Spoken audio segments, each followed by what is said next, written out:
Welcome back to the Sharpshooters Podcast, ladies and gentlemen. NFL Combine Preview Edition. So we out here, man. Got my main guys in the building with me. Got my man. He finally got a picture on his Twitter. People can see him. And that's actually his Twitter handle under his name. Ladies and gentlemen, that good man Tez, ladies and What's happening, Yes. What's happening, Coach? man. What's up, broski? Then we got my main man, Alabama A&M's finest in the building. Everybody stand up, man. You know my boy in the building. And Huntsville, stand up. Everybody stand up. We in the building. My dog, my brother from another, Coach Sean. Greetings to my broskis, Tez, code name Tez, that is, and B_sharp. We here. Let's get it cracking. I like that shirt too.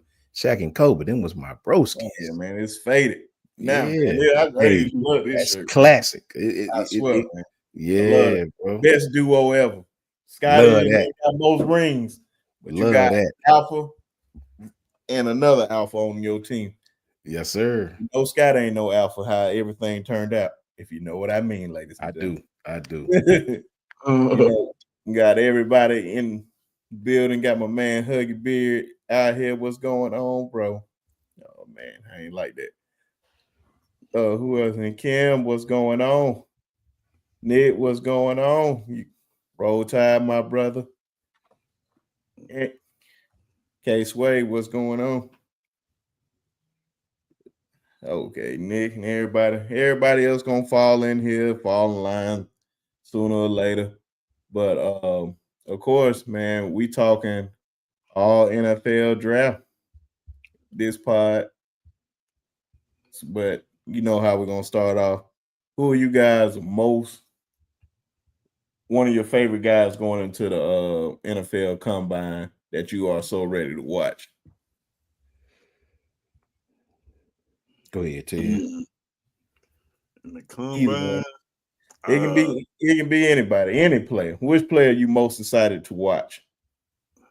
man, I want to see Tez Johnson in the combine.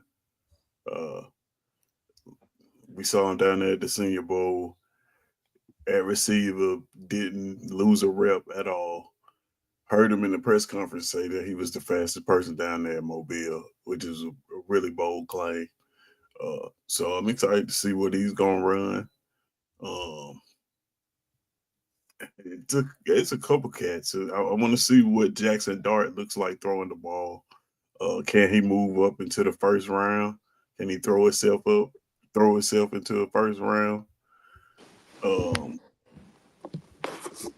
Those are the first two that just come to mind right off here, because I think they'll have good combines.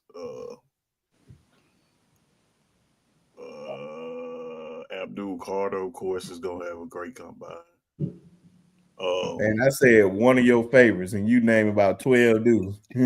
Oh, my bad. You should have stopped. I'm just thinking. Oh, I was like, man, you about to name the whole combine. Name them all then. I'm just messing with you, man. But out of all those, who is your favorite? You want to see Ted Johnson the most? Yeah.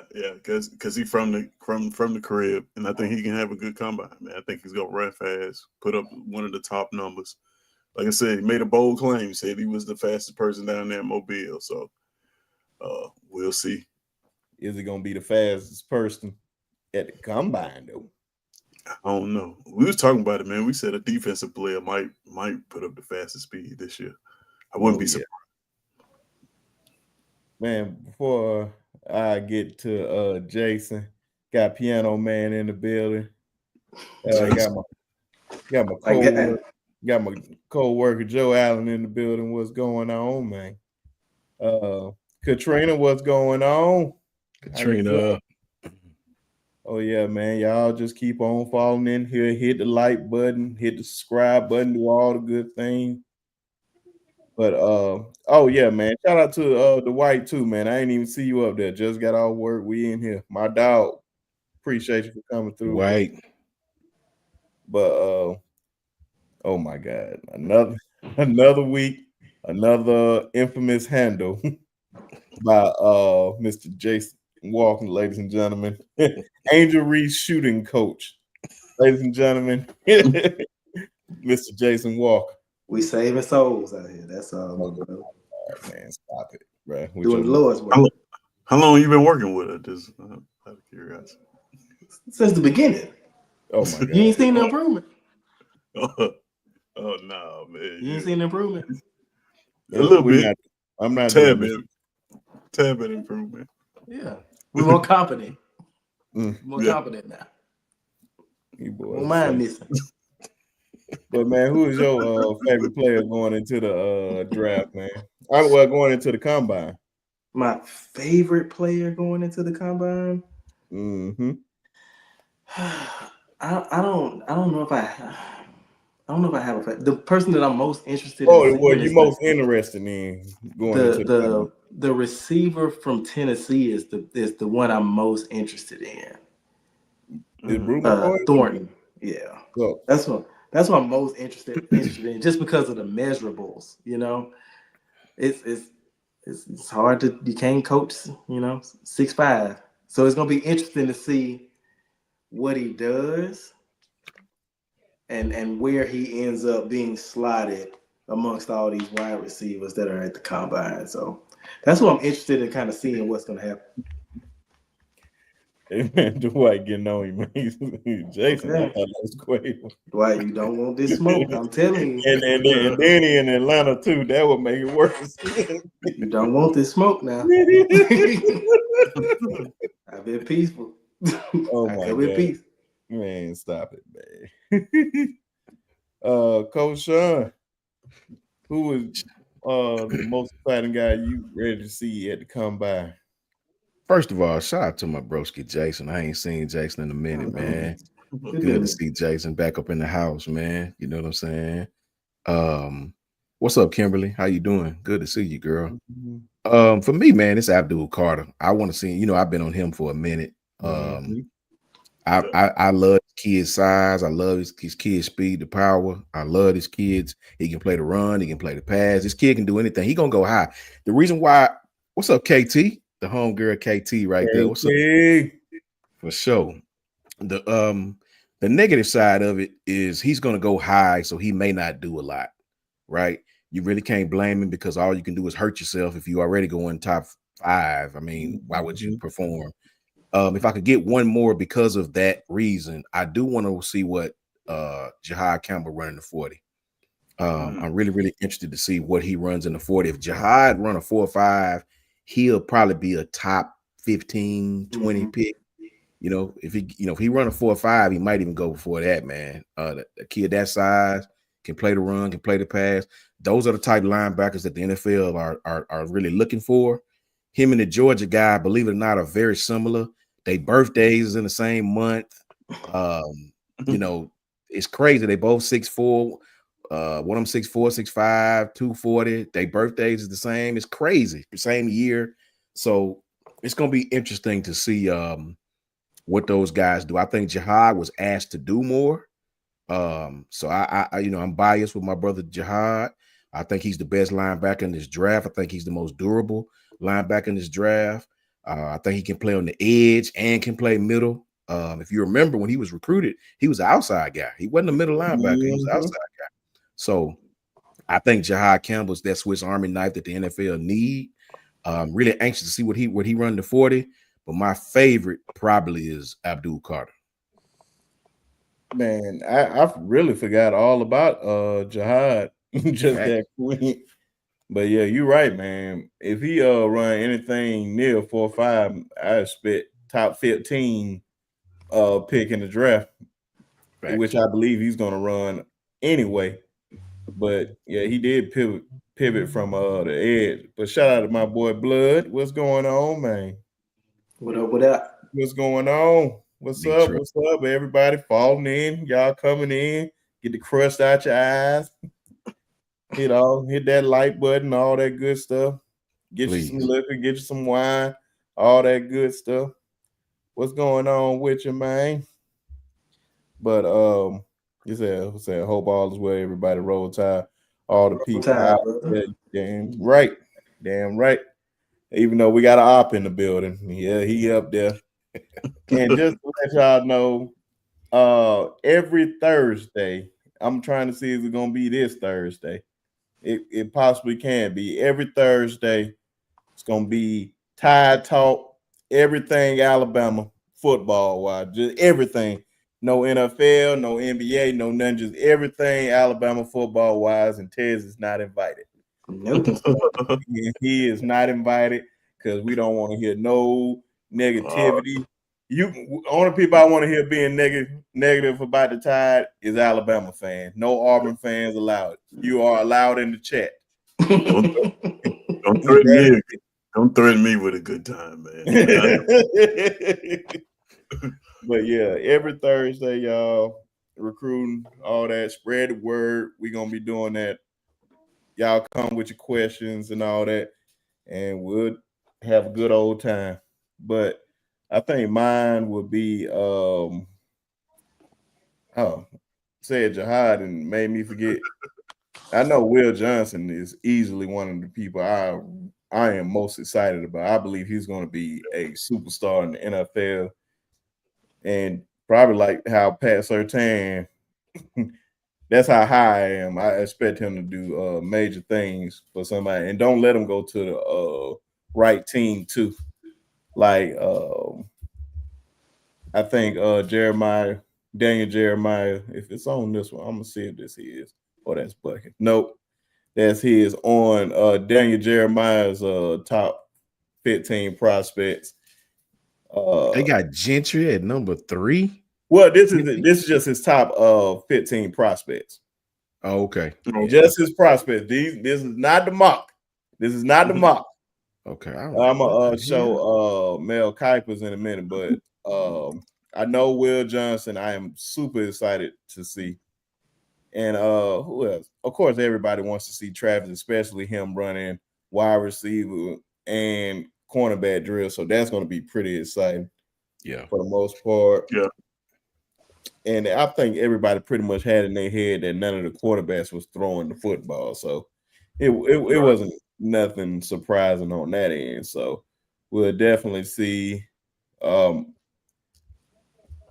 And I'm trying to see one more, but we can go ahead. But this is the mock draft right here. I'm sorry, it's so small, everybody. Or is it small? No, I just ain't got it on the full screen. My bad. But yeah, this is Mel. I think this one is Mel Kuypers. Yeah. But he has Abdul Carter going number 1. Cam Ward number 2, Travis number 3, Will Campbell number 4, Mason Graham 5. I do not expect the Raiders to take Genty at 6. I do there. That is crazy. That is crazy. I'm looking at it for the first time, just like y'all. And yeah, okay. I was trying to find Shador for a second, but he literally the next one. He had 7 to the Jets. So that's interesting. I don't know if he can fall to the Jets, but any picks on here that you guys think is like a perfect fit?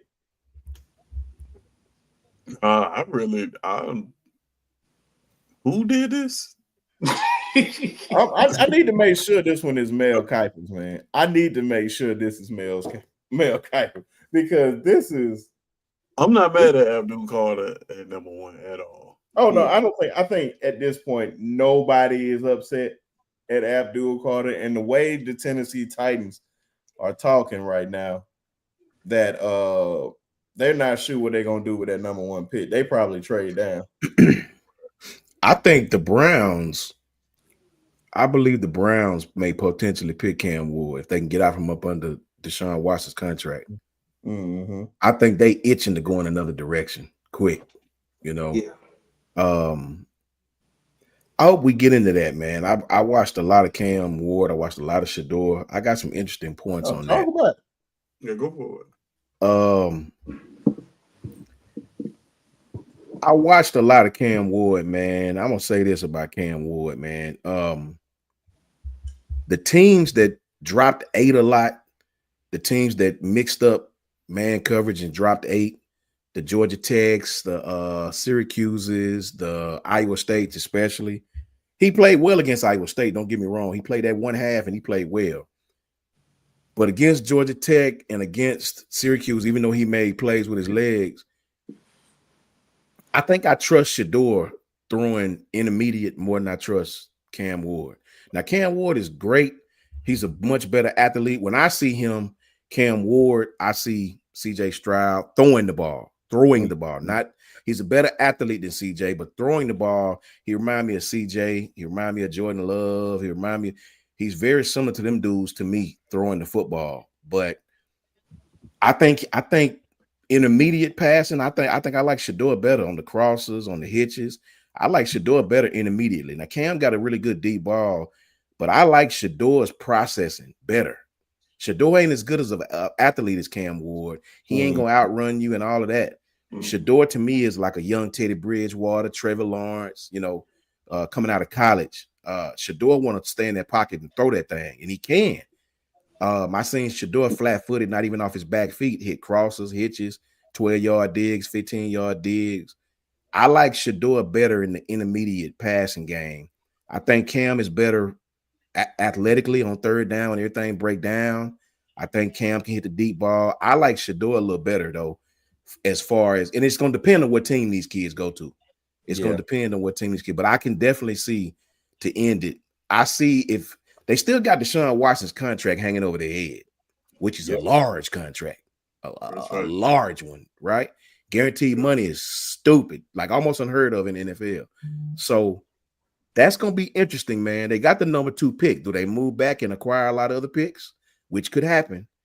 Or do they pick another quarterback? And you got Jerry Jeudy over there who made the Pro Bowl. You got a running back who's coming back off a knee injury, a couple other running backs. That's going to be a real interesting pick at number 2. To me, the draft really starts at number 2 because if they trade back, it's going to be other teams may trade up and pick Travis. You just never know. If they pick the quarterback, then I guess the deck goes as follows. And this is confirmed. This is definitely Mel Kiper's bit board. Me confirming it on ESPN. So yes, he definitely has Genty at 6, which is I don't see the Raiders. Why do the Raiders need a running back though? Man, they got holes everywhere. Right. You don't need a running back. You need a quarterback more than anything. Corner, quarterback. It's no way that the Raiders are sitting there at 6 and Shador's on the board and they don't take him. I know, bro. There's no way. There's no way. That's not going to happen. That you talking about will break the internet. That will break the internet. You traded. What's my man name? They just traded their best defensive player. Defensive end guy. Oh, talking about Max Crosby. Max Crosby. They traded him, didn't they? Oh no, but I think he's about to be a free agent, or they about to deal him off too. So yeah, I thought I read where they was looking to trade him or trade him or something. So you pick a running back right there. Yeah, there's. I feel like you just missed the biggest opportunity because Tom Brady is there. Tom Brady is Shador's mentor. Facts. Been training with him since he was a kid. Like I just, there's no way if he's available that they don't. It's so many pieces on here that like you can get away with Jalen Walker before you get. It's so many guys I would take before him. Right. Will Johnson. Yeah. Shamar Stewart. I'll take Walter Nolan. I don't know how Walter Nolan is all the way at the bottom to the Eagles. Every mock draft I've seen, he's been 27 or better. That is crazy to me. Every single one of them. I can tell you right now, if he falls, I think Williams on the Eagles, who had a big Super Bowl, I think his name Milton Williams. Well, I think he's supposed to be going leaving for free agency. If they get Walter Nolan And at 32, like I believe some folks are just stupid. I would just draft him just so they won't get him. just so they won't get him. That's not fair because you're gonna have Jalen Carter and him up the middle. And Jordan Davis. And Jordan Davis. Is he the only first rounder not first rounder, but the only defensive tackle that they got projected in this? Oh no, they got Mason Graham. Yeah. Other than that. That's what I said, man. This is gonna be interesting. That's why I can't wait to see like how the draft goes, because I know at one point the two names that I know that from Alabama, and this ain't even being biased, with Jihad and Tyler. Like I seen a lot of mock drafts, they ain't even had them in the first round, which was asinine to me. I just couldn't believe it. But of course, Daniel Jeremiah and the real guys always had them boys in the first round. I was like, it's no way in the hell Jihad Campbell is not going in the first round. I can promise you that. I want to know what it is about Jihad. There's something about him that's rubbing people the wrong way. You got to think about all the snubs and everything else for the national awards. Like there's something that's happening with Jihad. I was gonna say something, but I ain't gonna say it because and the reason why I say this, I had a coworker that asked me this. It's gonna bite somebody in the ass, though. I can tell you that. I had a coworker that asked me it was based off his name. They was asking me something about his name. And I was like, what? Say less. My coworker asked me this, bro. Yeah, say that. Understood. I don't like his. I'm like, what you talking about? The kid from out east somewhere. He ain't. He believe it or not, he asked me. Man, they asked me. I'm telling you, it's something, because you got to think about how consistent he was the entire year, how good he was the entire year. No national awards. Yeah, which I felt like he got snubbed on. He did get snubbed big time. He did get snubbed, and I saw the same thing that you saw, Brisky. A lot of mocks didn't have him going in the first, right? Which is crazy. And he's gonna look great at the combine. Yep. Yeah. He's gonna run fast. I just can't wait to just see certain guys. I know. Let me pull this back up because I really want to know where he going. I think this guy Mike Green out of Marshall. I think they got him going to the Falcons. If he goes to the Falcons, that's an awesome pickup. Yep, they got him going to the Falcons. When I tell you, Coach Sean, if you haven't seen his tape, yeah, you're gonna love that boy. Which one? Who is he? Mike Green out of Marshall. Yeah. Didn't he have like 17 sacks this last year or something crazy like that? Wow. Like, man, that man put on a highlight. Man, just all you gotta do is go look at his Senior Bowl. Like, he went viral just because just running over. Like, he was recruited as a 3-star wide receiver. Yeah, and he ran over a 5-star offensive lineman. Crazy, man. Like, he is really like that for real, and that's why he's one of those guys too. Well, they got Malachi Starr. Malachi Starr is going to the Colts. He's definitely one of my favorites. I think he's one of the smartest players in the draft. I think he just had a down year. I don't know why they kept trying to like man him up in a lot of plays that cost him a lot of touchdowns. Like, he is a true safety. Yeah. Like, do not try to run him as a slot. I don't think he's as good as a slot. But when it comes to safety, man, he's about as smart as they come. Super athletic, fast, not scared to hit everything that you want in the safety, man. But who are somebody that you think is not getting enough love in this? Who you think is not getting enough love in this NFL combine leading up to it? I think the quarterback from Ole Miss, man. Yeah, I was about to say that. Put that back to the brace. Oh, my fault. Real quick. Because I was about to say the same thing, Coach Shannon. I like Jackson Dart. My fault. I was about to ask a question. Where you see him fitting that on this list because I think he's gonna play himself in the first. I think he's gonna throw himself in the first round. He threw himself in the first round at the Senior Bowl. It was no question. I'm trying to see what quarterbacks outside of the Shador and Cam they got over him. Nobody. They don't even have. I think they don't even have Quinn Ewers behind up here, and I think Quinn gonna throw himself up there. I mean, who else would you even consider to put before maybe Dylan Gabriel? Be 18 at Seattle if a quarterback is sitting there. I think it's so many needs. I don't know, man. Yeah, I could see Seattle. I can see them trading back into the first round to get a quarterback. But if he can fall to the second round, they'll definitely go get him.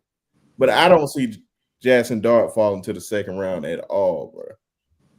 And he's throwing at the combine, by the way. Somebody got to throw. It depends, man. You got the Jets right there. This Mox got them taking Shador, but the Jets gonna take a quarterback. They screwed if they don't. We all know they screwed. Yeah, we all know they gonna do it. That's a horrible franchise to go to, too. Though it's just like the worst, man.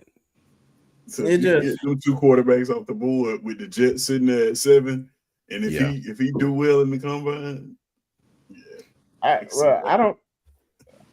from what we seen at the Senior Bowl, man, I expect him to do great at the combine, man. I expect him to do awesome, especially him throwing. When he started throwing like the intermediate passes, especially when he started throwing the deep ball, they're gonna be like, okay, he's definitely first round. Yeah. I'm like, man, just turn on the film, man. I've seen it. Hey, that's what stood out when you see him throwing the same routes, standing next to the rest of the quarterbacks. Yeah, you just look at it. You like, well, one of these is not like the rest of them.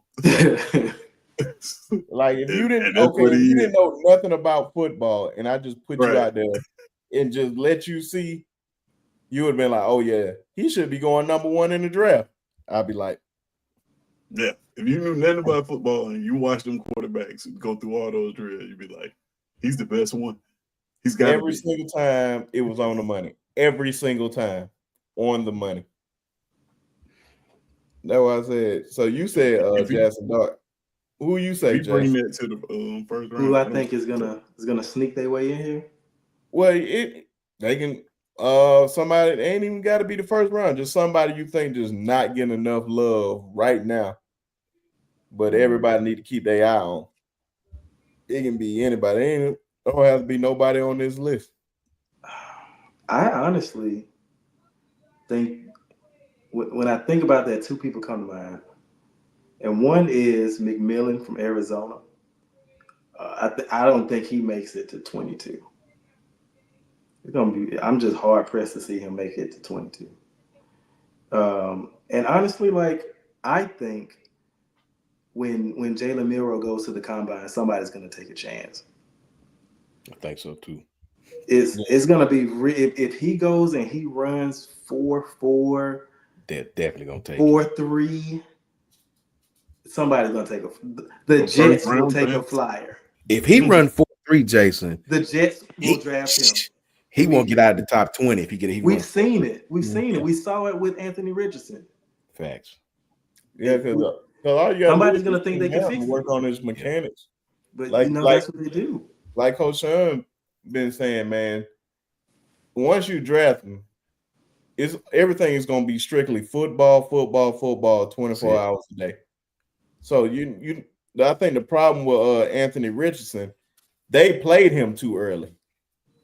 And it's showing, just let him sit down, earn the game. Mm-hmm. Should have been like a Jordan Love situation. It don't matter, man. If you got to sit down 3 years, sit down 3 years. But a lot of folks don't want to trust the process. We see what Jordan Love doing. Because at the time, I was like, Jordan Love out of Utah State? I'm like, yes. Oh, spin it. Yeah, man, look what he's doing now. He sat down. You know one who was underrated? The boy from Oklahoma, that linebacker, Stutzman. Oh yeah, he's fine. Oh yeah, that boy a baller. Not up here. That boy a baller, man. Oh my God! somebody's gonna get a man out of him for real. Yeah, that kid is a baller. I can't believe Yeah. he's not in the first round. Damn, that lets you know how deep this draft is, man. Because I don't even see Billy Bowman on this list. Oh my god, man, it's gonna be some guys. Like the more and more I think about it, I was just like, damn, he's not up here. He's not up here. Somebody gonna make a name for themselves when they I think the combine starts.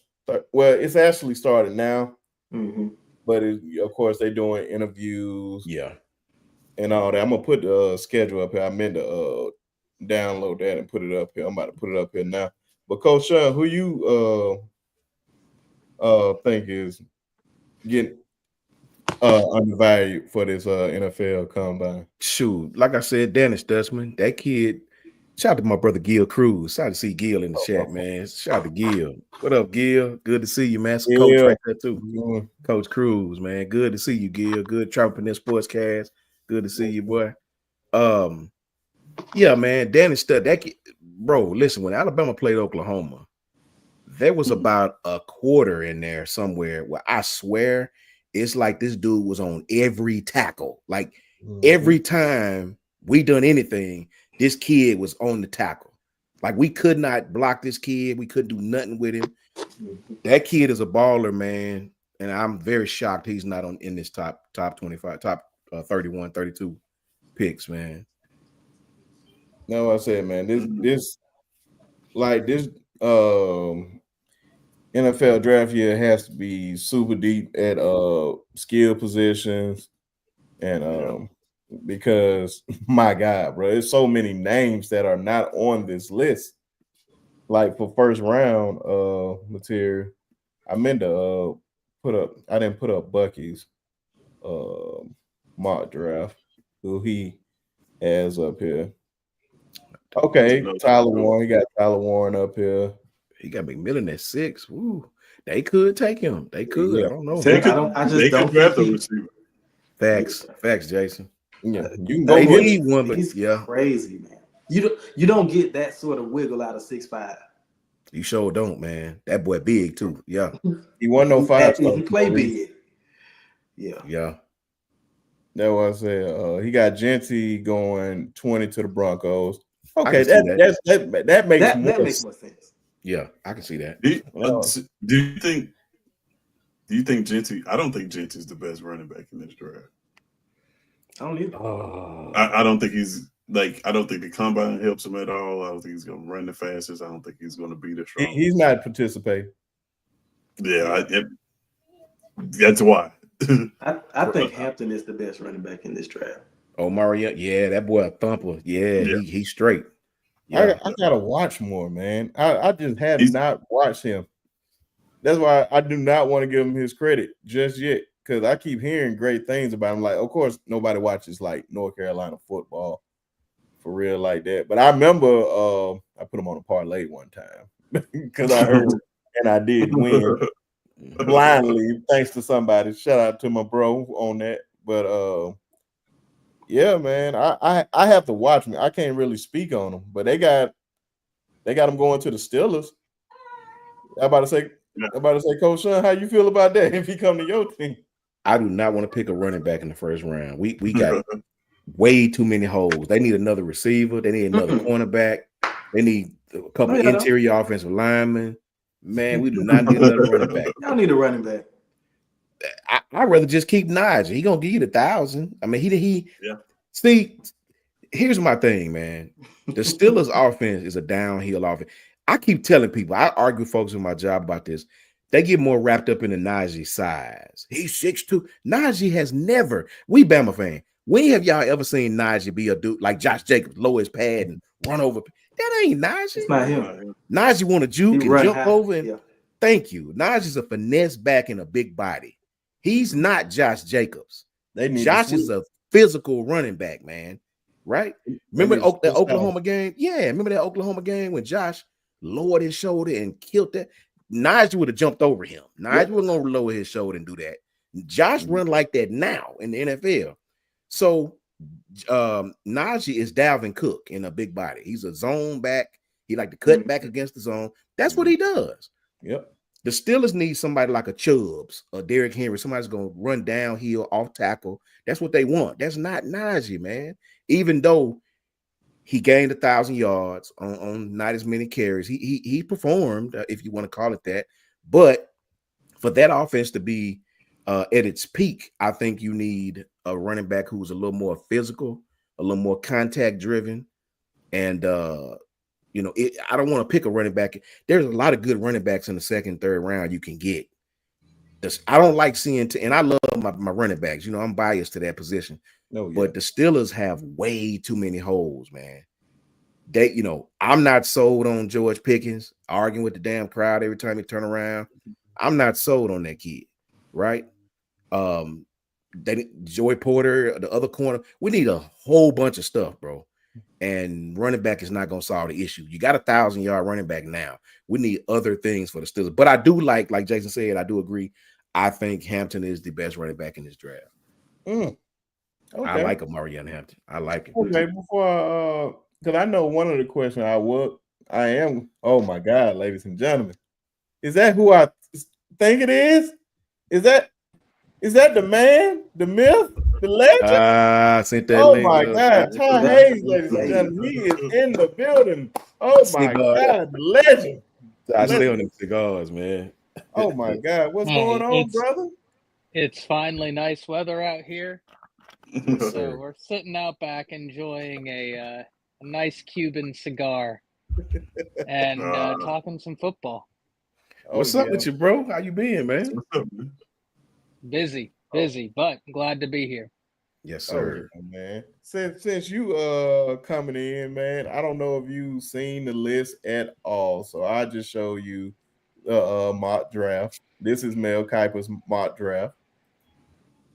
Anything stands out to you? Jinty's real high. And yeah.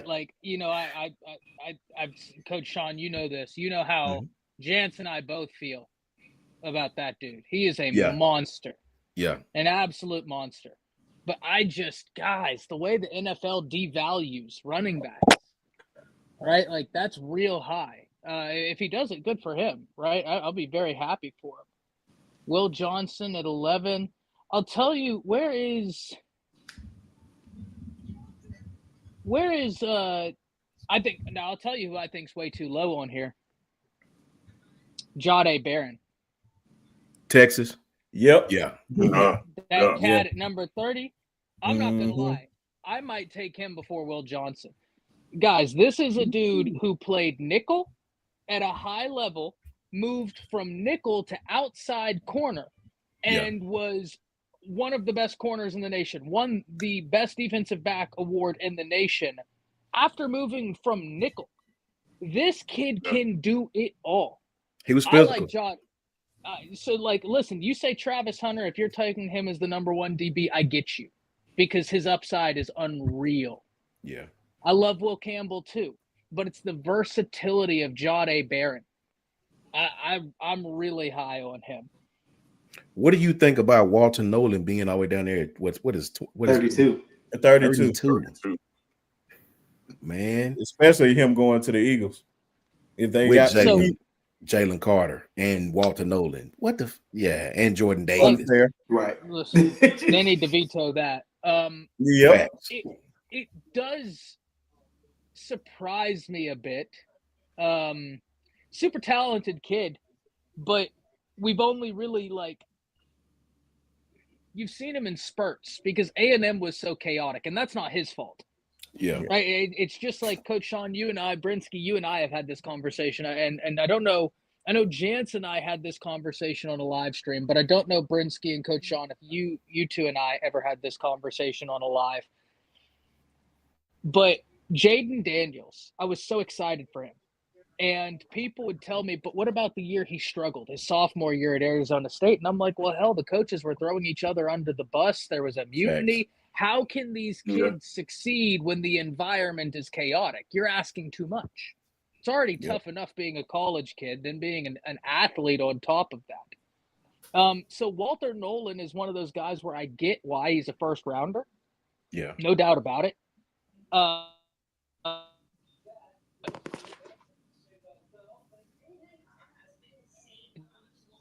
I think you froze, man. He gets stability. That probably did. Am I good now? Oh yeah, Yeah. you good. Yeah. You caught the tail end of it.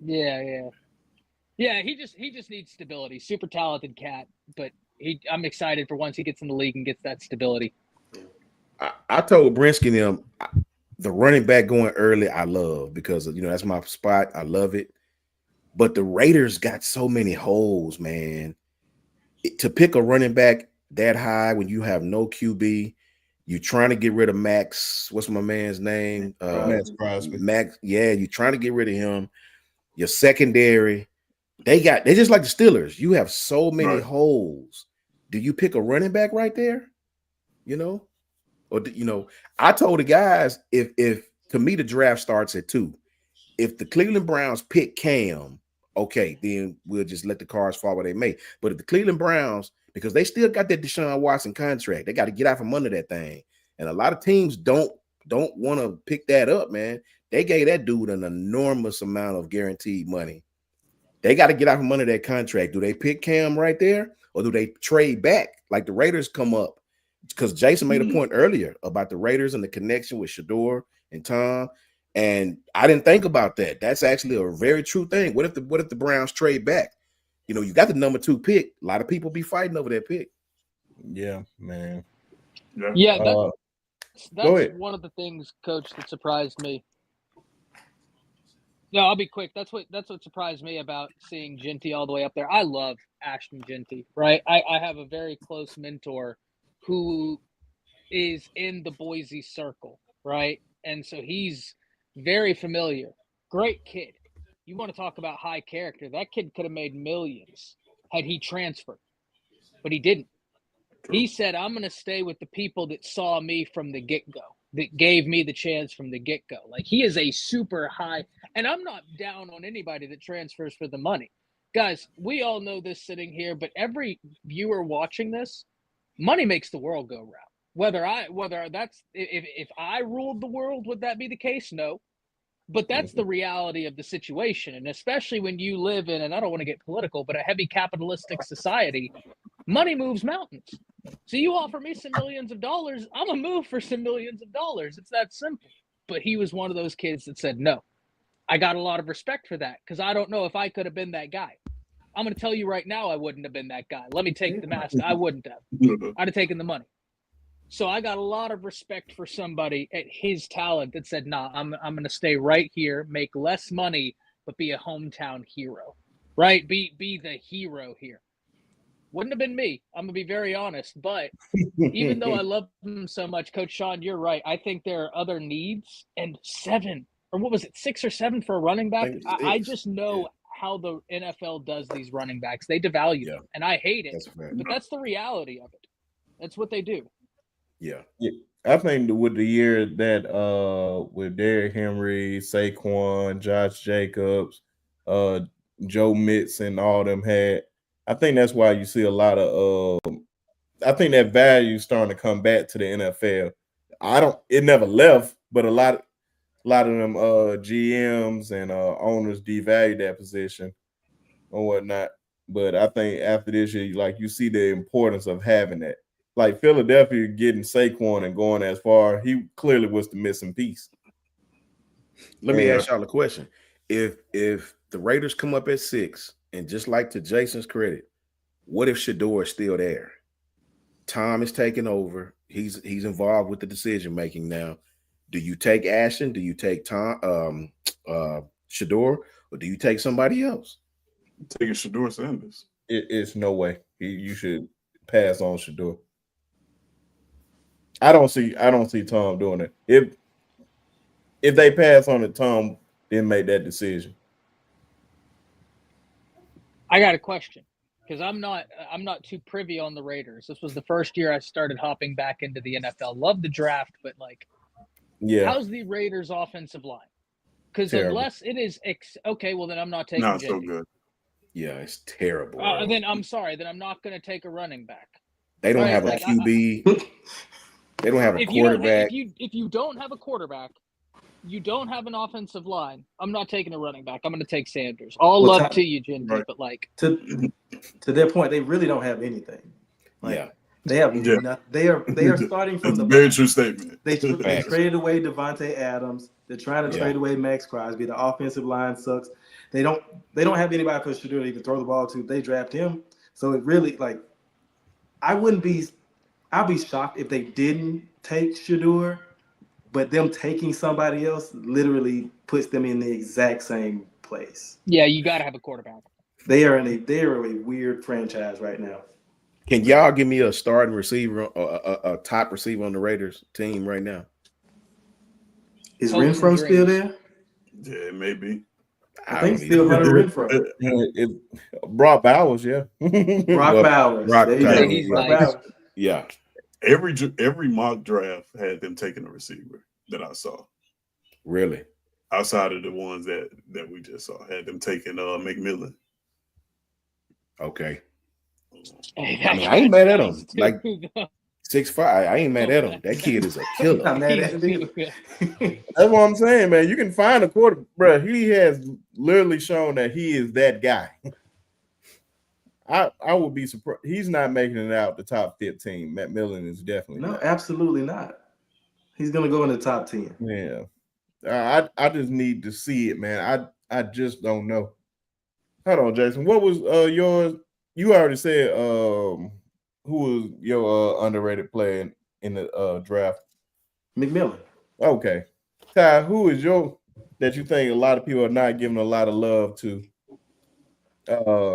in this upcoming NFL draft that's that a good everybody one. needs to pay attention to? I told him Danny Stutzman. That's Is I that what agree he with said? that. Danny Stutzman. No, Danny Yeah. Stutzman's a good pick, but Yeah.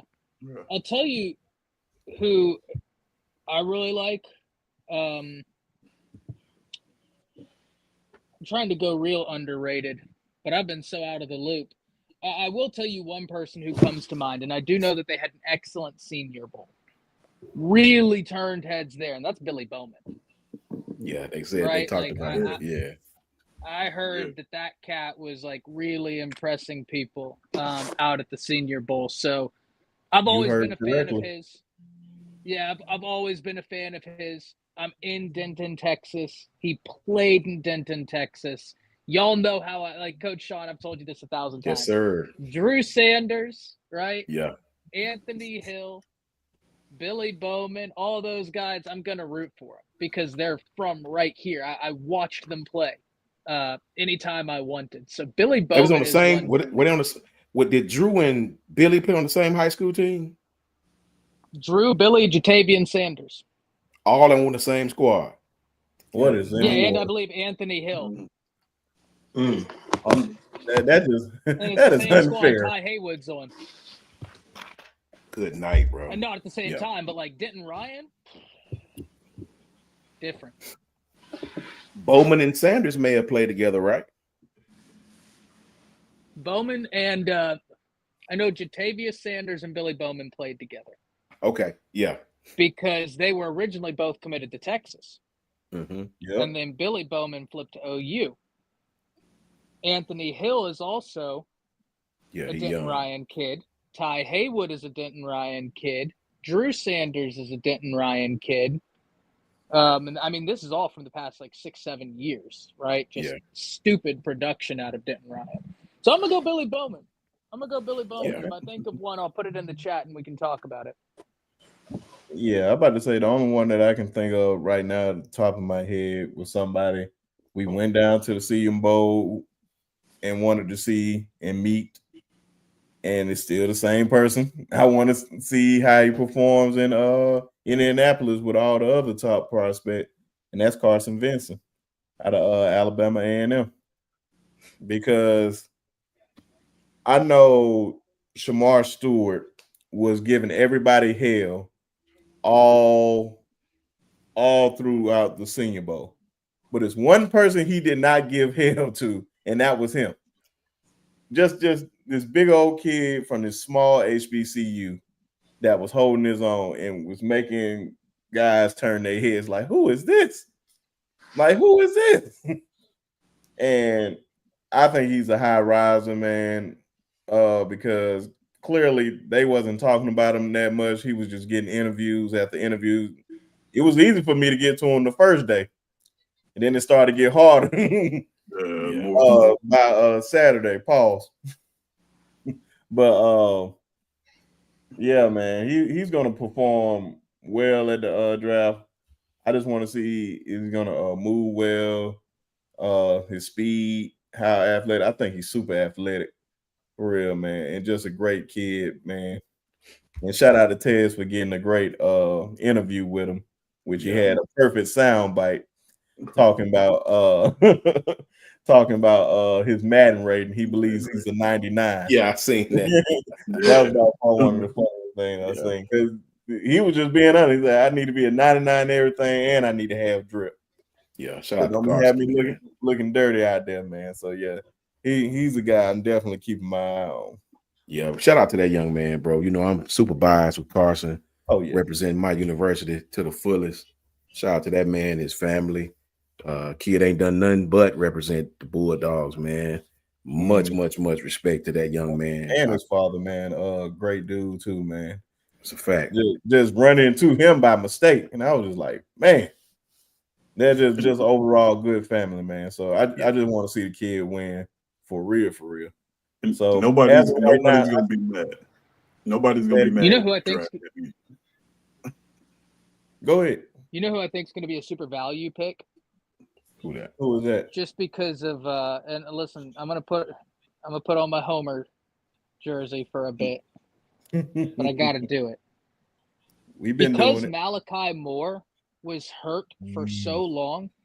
He had an outstanding freshman year. Really, he had the one outburst this year, and I'm of the mindset that like everything outside of kicking the football, I was like, I'm here for it.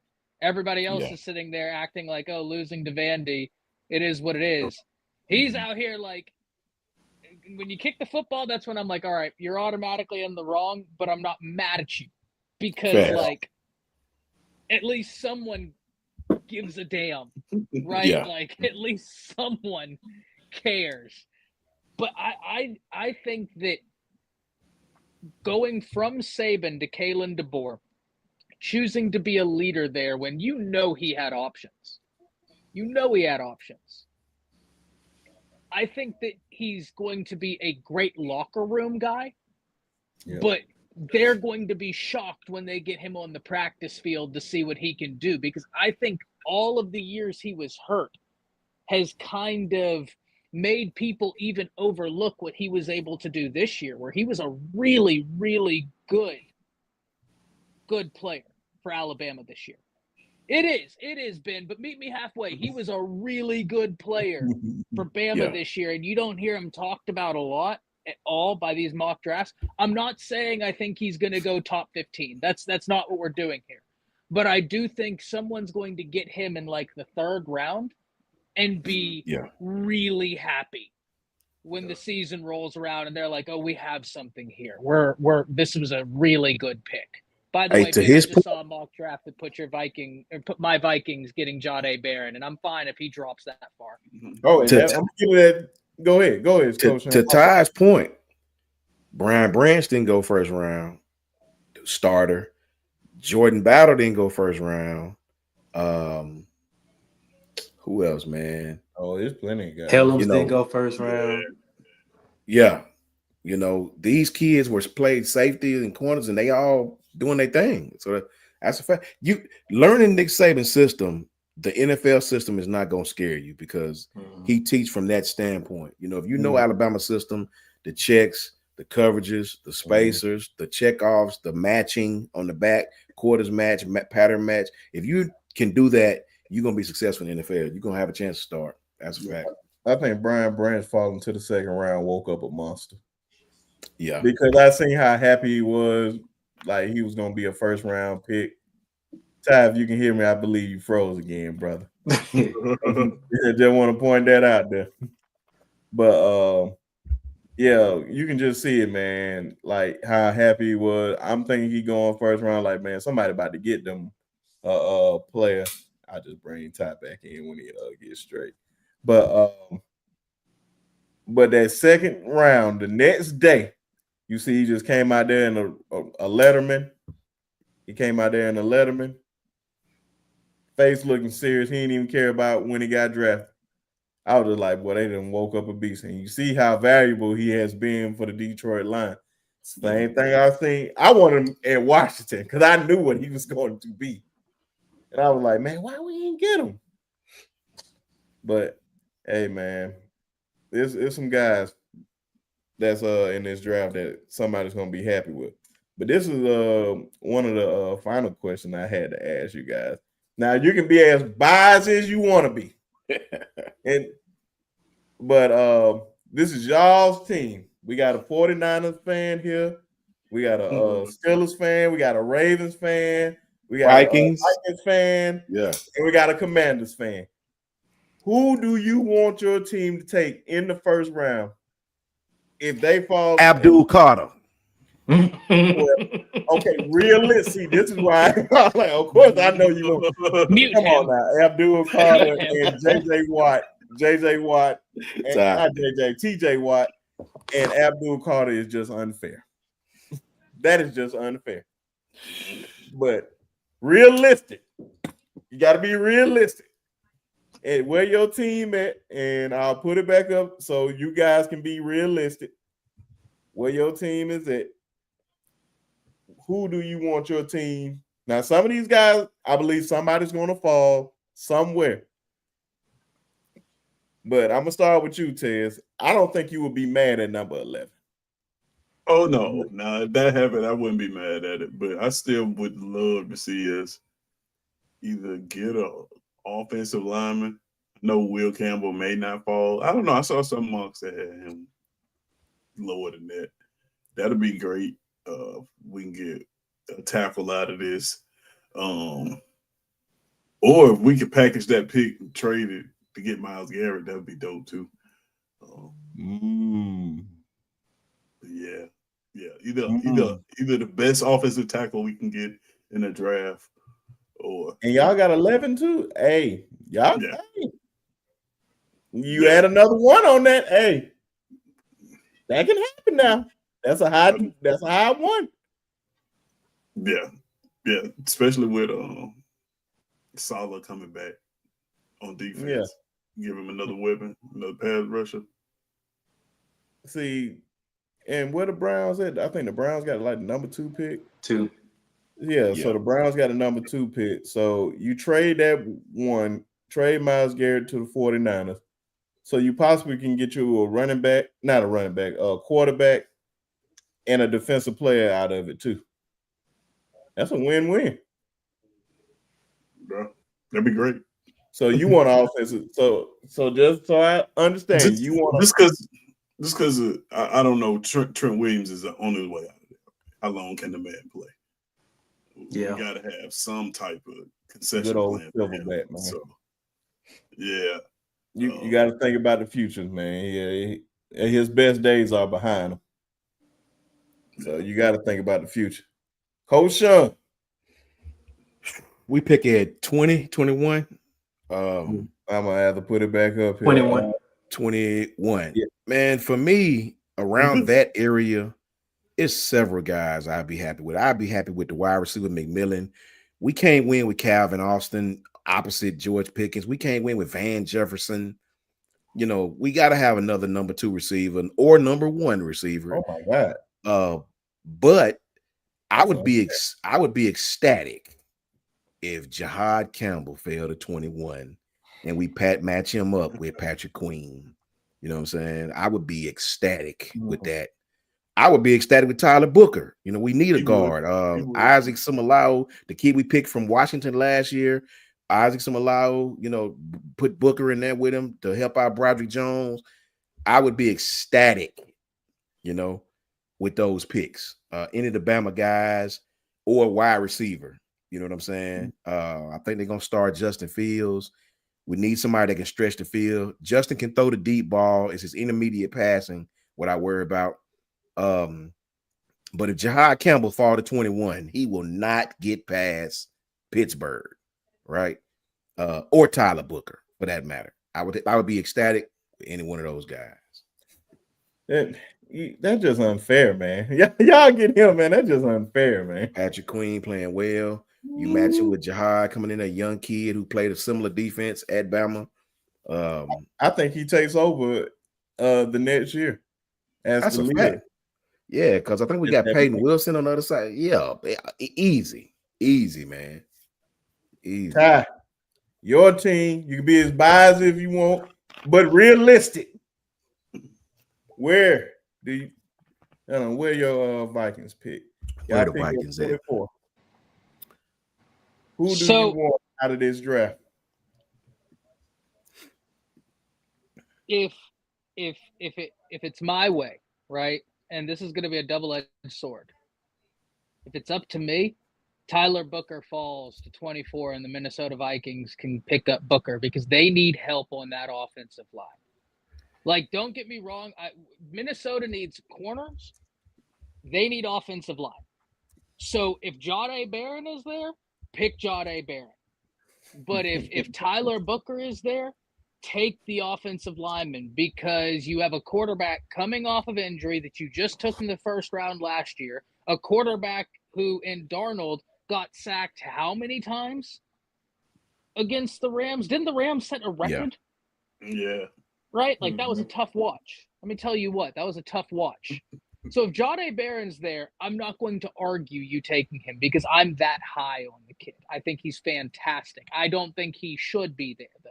I don't think Booker should be there. But for me, looking at you had a first-round quarterback last year get injured, and I'm looking at the offensive line, and they're terrible. I'd really like to see Booker. And I think he matches what they do really well. Yeah. Jason, your Baltimore Ravens. Ooh. What they picking? What the Ravens pick at? What the Ravens pick? Pick at 27, I think. 27. Okay. Some of these guys can still fall to you, and it's still a lot of guys there. After the combine, a lot of this is going to shake up. Oh, yeah. For us,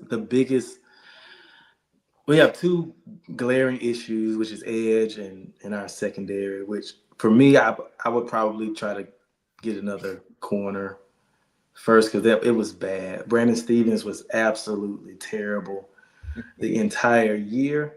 I don't know if so I would probably try to go after Barron if I was going to get an immediate fix because we're in kind of that window where we need to win now. We're not really, we're concerned about the future, but obviously we can make a push now. It doesn't matter who y'all draft, Coach Sean. It ain't going to help. Y'all still going to be terrible. But for us, I think Barron is the way to go.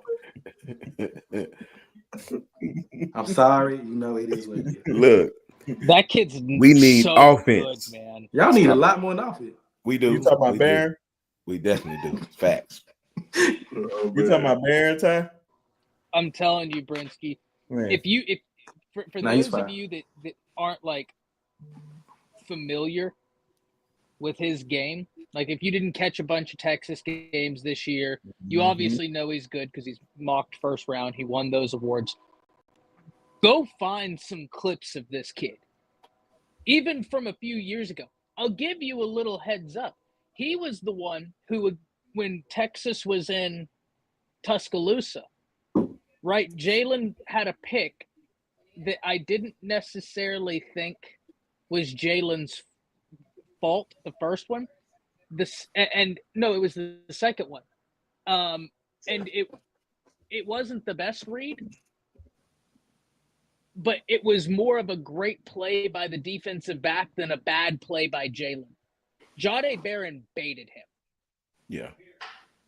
Bad, right? Like, Jahdae Barron was covering his dude, looking straight at Jalen Milroe, and kind of started lingering. And it looked like you had the window. Milroe, as soon as he started throwing that pass, Jahdae Barron was like a bat out of hell, running to the spot, intercepted the ball. That kid's got a real high football IQ, real versatile. He's a fun player to watch, man. Easily one of my favorite players in the nation to watch this year. Yeah. And the crazy thing is, and this is no BS, they have us at 29. and they have us getting a cornerback out of Kentucky. And Jade Barron is right there. I'm getting Jade Barron over him because we already have Marshawn Lattimore. We have so much money. We more than likely gonna get another corner. We're getting somebody big in this free agency because we have so much money. May get Cooper Kupp, may get Myles Garrett, may get Jair Alexander. I am very, very excited over this offseason. So if we can get Jade Barron because some asshole that used to own the team named Daniel Snyder passed up on Gonzalez that plays for the New England Patriots and chose to get old boy out of Forbes out of Mississippi State. It's still one of the most wildest things I have ever seen. I'm like, man, he's right there. He's right there. A lockdown cornerback, and we just pass him up because one guy led the nation. No, he led the SEC in interception. I still can't get over that. And he's small too, if I'm not mistaken. And super small. Yep. I just realized somebody that's not going in the first round, and I want to ask you guys, what do you think it would take for him to get into the first round? Who? What do you think it would take for Luther Burden to make it in the first round? Because he's arguably, top 2 receiver in college football, top 3, wherever you want to put him, for the people who are coming out. I think, me personally, with Luther Burden, stay healthy and learn how to play against zone. Learn how to sit down in the zone. A lot of receivers don't know how to. Luther, if you play man all day, that kid will go out and dominate. But if you play zone, he have an issue sitting in the zone, man. It's like he can't find the space in the zone. He's very easy to bracket. One-on-one, he's a one-on-one. Do y'all remember how Jameson Williams was his first year in the league? Mm-hmm. Very similar to Jameson Williams. Very similar. Can beat you deep. If you play man, can run digs, posts, everything. But if you play zone, has a problem sitting in the cushion in his zone. When I watch him, that's what I see. Is that something he can work on and get better on? Oh yeah, just over time, absolutely. You see J-Mo now. You just can't bracket him. He's a complete receiver. Some receivers, man, they streakers. They can run the entire route tree as long as you play man, right? Mm-hmm. But if you play zone on them, a lot of receivers don't really understand how to sit in the space, right? That's what made Devontae Smith so good. This kid, like, there's nothing you can play on this kid where he can't get open to. A lot of receivers don't really have that trait. What's Luther Burden's NFL comp? I don't know. I have to look that one up. I'll tell you. Yeah, that's a lot. That's a real good question. I don't know. I had to pick. He's very similar to me, though. I got a question for y'all while y'all are thinking of this. Broncos. Debo Samuels. That's what they had. That's a good one. That's a good one, Sean. The one you just said, Coach Sean. I think that's a good comp. Yeah, I see Debo and I see Garrett Wilson. You see Garrett Wilson's a good one too. Yeah, I think Garrett can get open. See, to me, NFL.com has his player comp as Garrett Wilson. Yeah. What you say, Coach Sean? The kid for the Broncos, the tall receiver for the Broncos, he have a problem getting the opening zone. Play man though, he'll have 200 for a half. But if you play zone on him, he tends to disappear. It's a Kadarius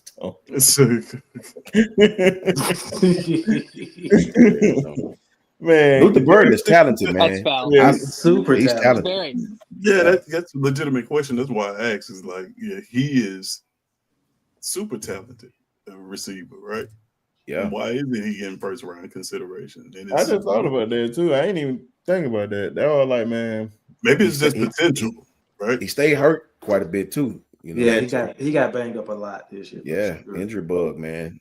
That's why I said they going through all the medical. Oh yeah, I forgot I put all this stuff up here. Can I see? Can y'all see that?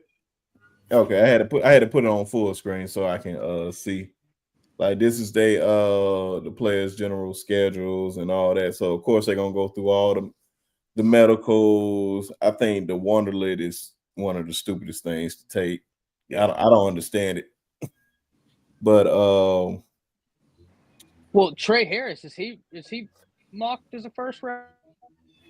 Nope. Because that could also be. That's what I'm saying. Right, someone. That's interesting. Yeah, I'm about to say they only had like two receivers. Right. In the mock draft. Hold on. Yeah, only McMillan and Ibuka. Yep. And they right by each other. And that's what made me think about it. I was like, okay, well. I truly believe if Matt Millen, if he's still sitting there at 21 and they come down to Ibuka and Matt Millen, it's nowhere in the hell the Steelers are not passing up him. Because you get him and George Pickens together. Well, I don't. Now, I want if you to he's think there about at 17, he's not getting past the Bengals. Emeka is a very safe pick at receiver. You're talking about a guy who, when all the attention in the world was on a freshman, still went out there and put up 1,000 yards, was the best receiver on that team. It was consistent in that. So, like, you draft him, you drafted somebody that you know that, can go in and produce when he is the number one option, but he's not getting the number one praise or attention. But on the field, he was the number one option. And still put up 1,000 yards. So, and he's got the measurables too. Over 6 feet tall, over 200 pounds. He's gonna run fast, strong kid. He's an NFL prospect through and through. If he's on there, if you put him on the other side of George Pickens, you might see some fireworks. Yeah. I hope so, bro. Nah. He said, nah. Nah. I can't say that we lost, bro. They Twice. still got Uncle Rico throwing the ball. Well, yeah. We gonna listen here. Uncle Rico could throw the ball clear over those mountains. Quarter mile. Hey, Ty, you want to talk about that real quick before we get off? Well, like, listen, this is just something I thought, and obviously it's one of those things where it's optics are a real thing. Yeah, Matthew Golden is a monster as well. Oh my God! But it's so many guys that's not in the first round. Yeah, that's true. But I will say this. Real thing.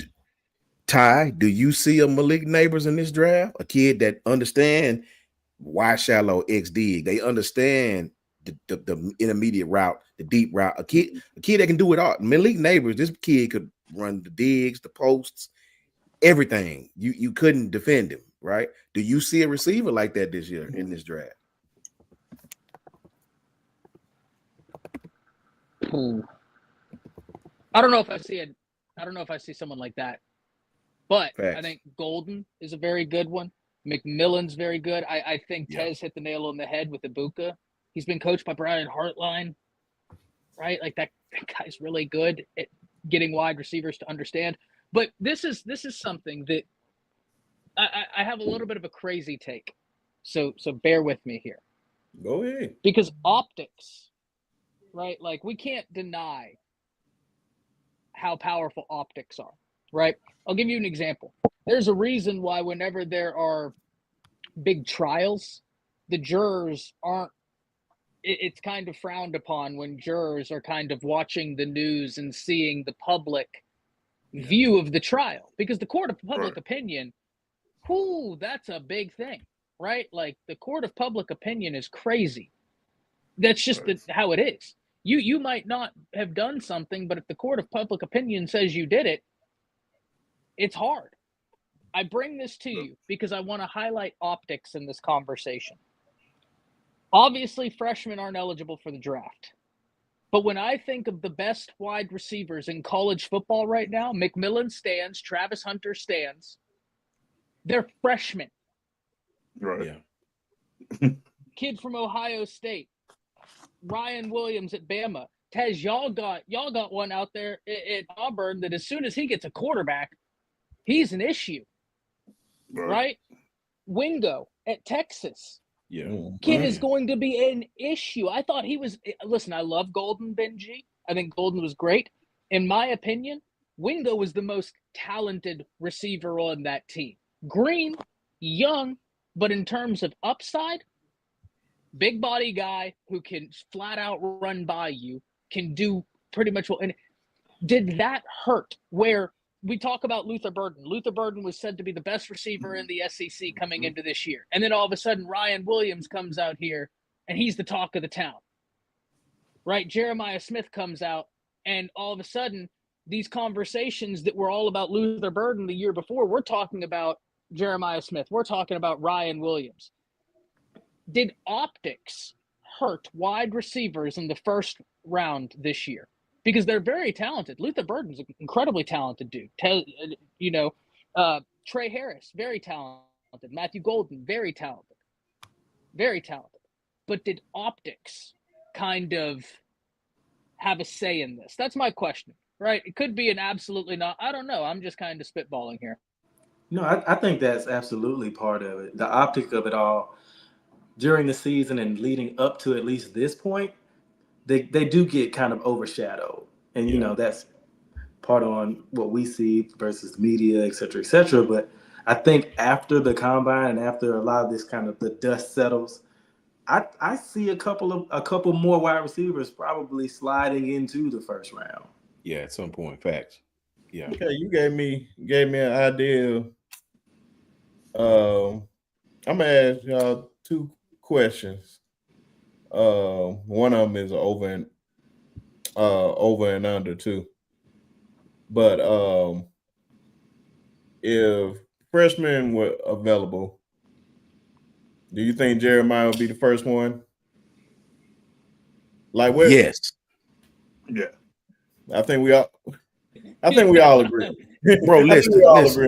Yeah. Do y'all remember last year was a kid from LSU named Brian Thomas? This kid was one of the most physical receivers. As far as he wasn't the fastest, he wasn't the strongest. Brian Thomas Jr., I think his name was. Yeah.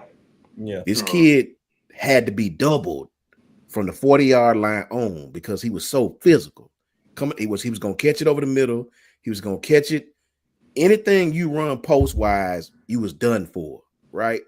And you see he doing well now. I think Jeremiah Smith is better than him I think Brian Thomas was a junior. I think he's a freshman and better. Senior. And I think Jeremiah Smith is better than him right now. That kid, I've seen that kid run the entire route tree, bro.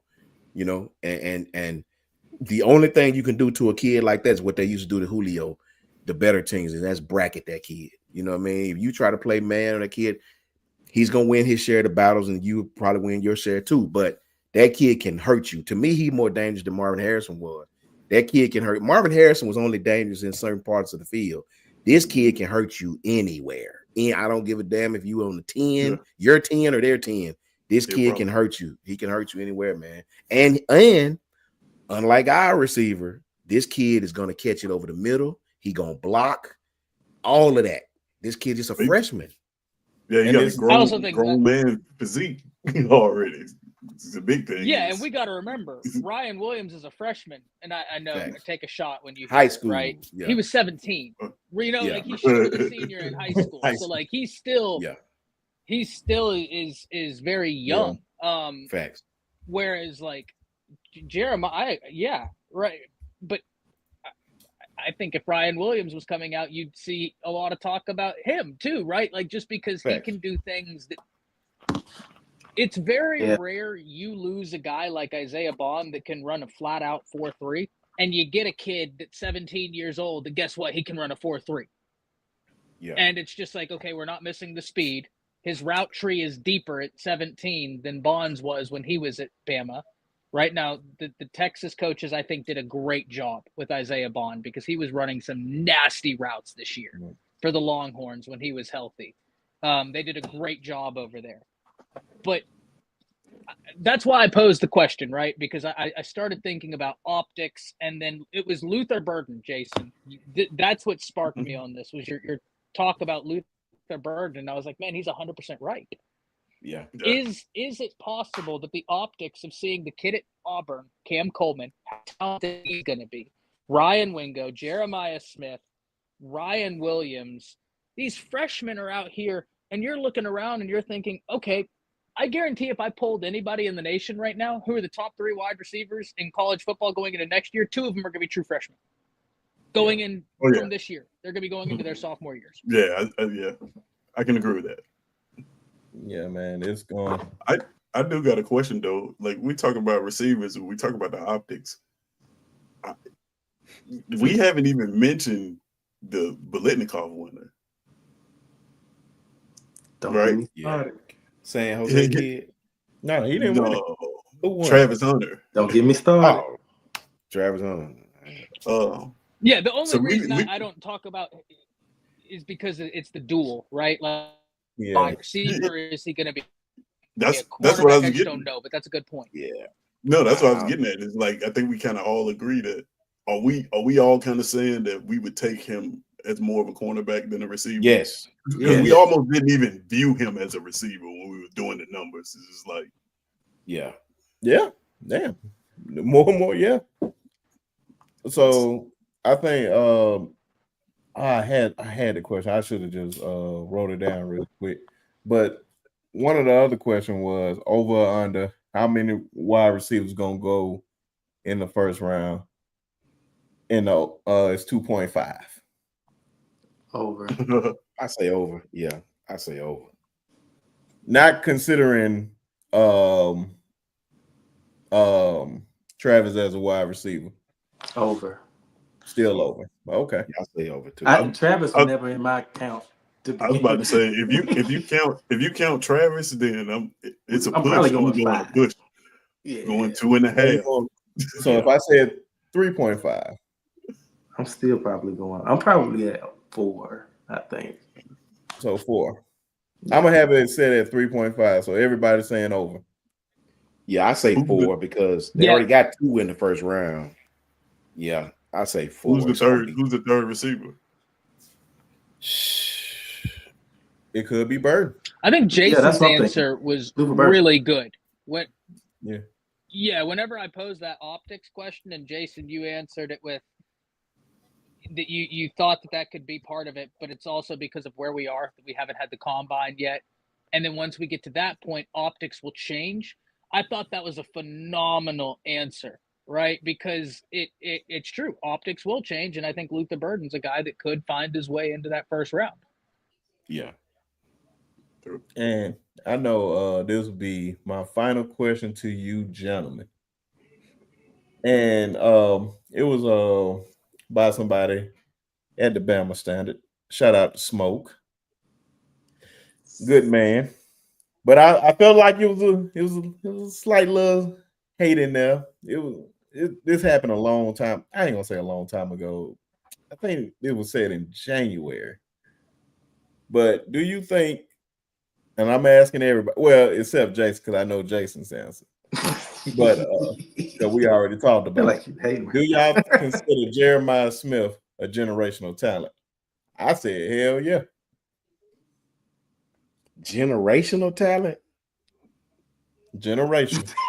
I tell you, we throw that word around too much, man. Yeah, man. No, I know we throw the word around too much. But okay, with that, answer me this before we answer that question. Okay. If you put Julio in that offense, would Julio have done the same thing? I believe Julio is a generational talent. Can I change the player? If you put Braylon Edwards in there, is it generational? I don't think Braylon was that good as a freshman. But look at the offense he played in. They got the same size, same build. I mean, hell, if you put AJ Brown at Ole Miss in that offense. But I think that like he was just like the key, man. Like they the way they treated him, and then I hear what's my guy name? Do recruiting. Big time recruiter with the crystal ball. Ty, you know what I'm talking about, Whip Phone. They said they was recruiting him like he was a generational talent for every last school in America. That's how every last school was treating him.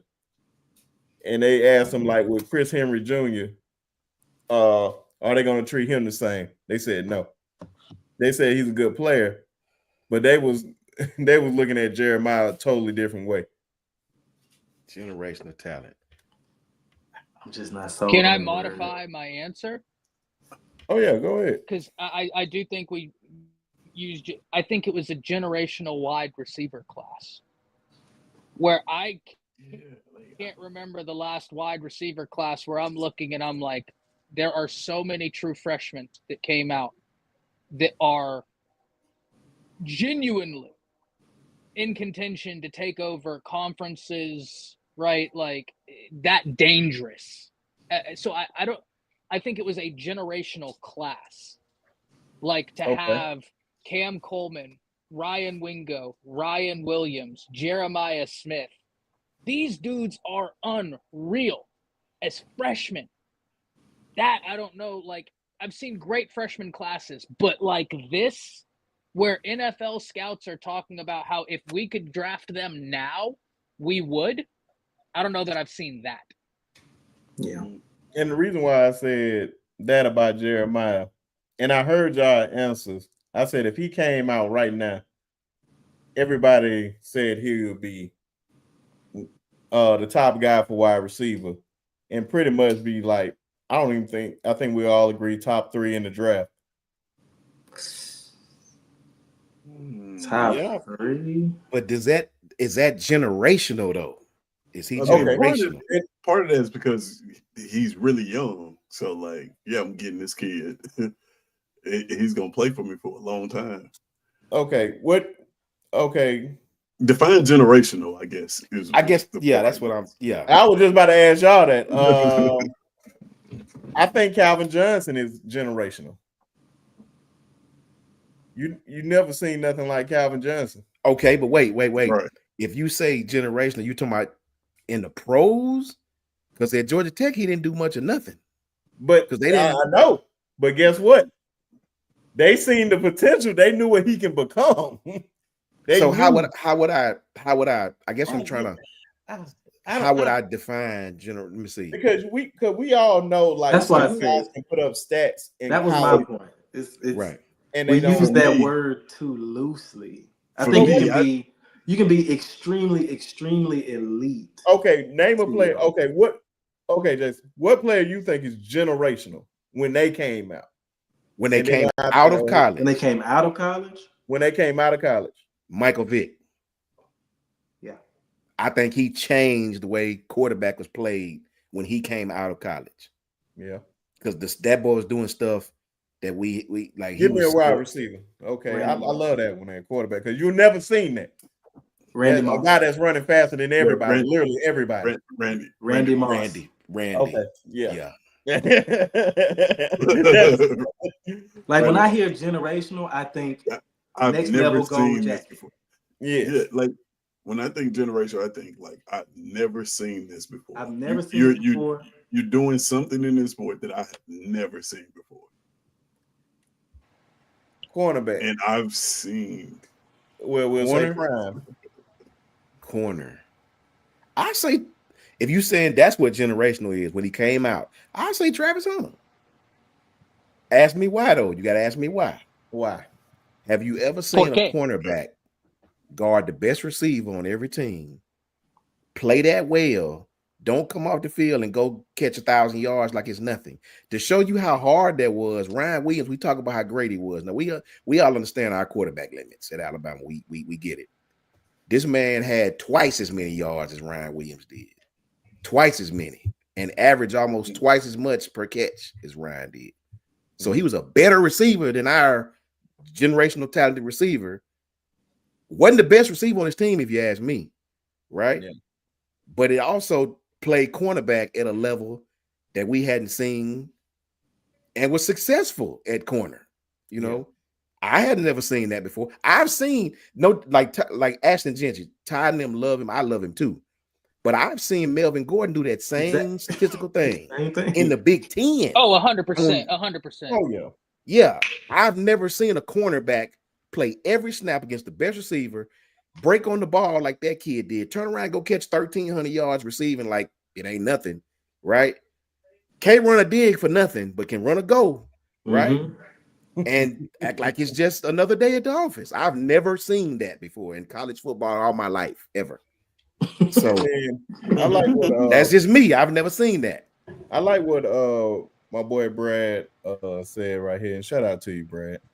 It said generational mean once in a generation. If you think you haven't seen a Jeremiah Smith in the last 10 years and won't see one, at least for the next 10 years, that generational means.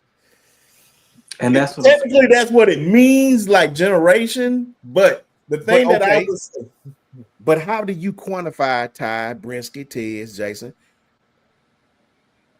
Is generational for one season? Because I think Devontae Smith was better than him, but he's a freshman. Devontae was a junior. I saw Devontae Smith do the same stuff. Well, you know, I'm not basing it on. But but see what I'm saying? Yes. How do we? Do we mean freshman generation? I go by the pro. I think I go. I don't know. I think I just go by the prototype. Like here's stats. The reason why I say no, and I lean more towards like somebody like, okay, if you ask me this question about Ryan Williams, I would say yes. Why? Because we've never seen a receiver that size, that age, do that. Have the ball skills to be able to do the things that he was able to do. Now, not the most complete receiver, but I've never seen that in that package before. You got Jeremiah Smith. I mean, y'all might trash me for this, but even in his own class, you got Cam Coleman, who, if you put in that same position, has similar measurables in size. That's what has great ball skills. Wingo, right? It's tough for me to look at him and just be like, "Huh, man, this is once in a generational talent." Who says Devontae Smith couldn't have done that as a freshman if he was given the opportunity? He probably could have, yeah. Because I watched this kid dominate in every facet. That's what I'm saying. Yeah, like we've seen 6'3", 200 do this kind of over and over.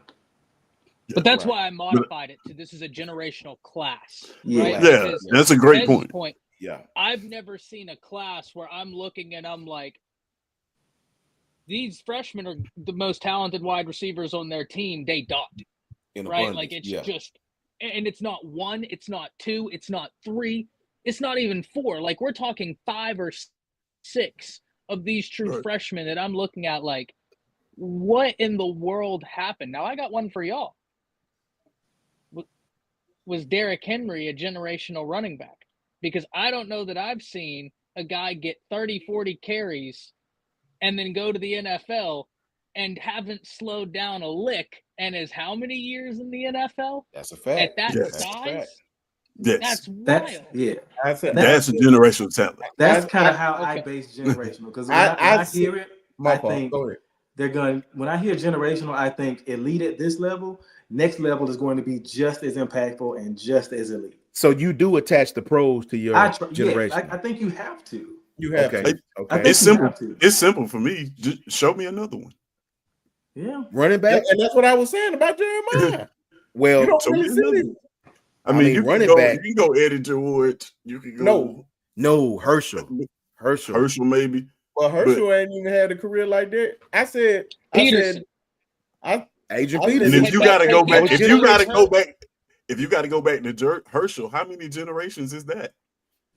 Yeah, but that's kind of my point. Derrick Henry is. I would consider him generational because this is a kid nobody thought could play running back, and all he done is when he found out how to play, the finer nuances of other things outside of running the ball.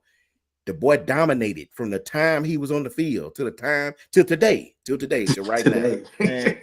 And I've been saying this.